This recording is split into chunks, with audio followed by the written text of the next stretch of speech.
برېښنا په اونۍ کې د افغانستان برېښنا شرکت مسؤلینو د یوې خبري ناستې په ترڅ کې د دې شرکت د تیر 1402 کال مهمې او لویې لاسته راوړنې د حکومت د اطلاعاتو او رسنیو په مرکز کې له رسنیو سره شریکې کړې. الحاج ملا محمد حنیف حمزه رئیس عمومی اجرایی د افغانستان برېښنا شرکت در اخیر برنامه آموزشی 6 روزه برای رئیسان زونهای کابل، ننگرهار، پکتیا و غزنی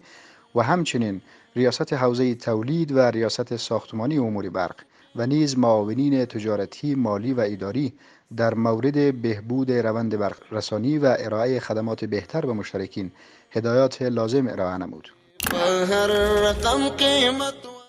د تخار برېښنا ریاست رهبری پلاوی د مرکز تعلقان ښار اړوند باغک سیمې کې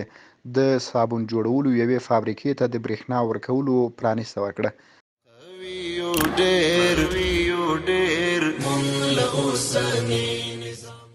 طبق معلومات شریک شده از سوی یک مشترک هرات به مدیریت سمع شکایات د افغانستان برېښنا شرکت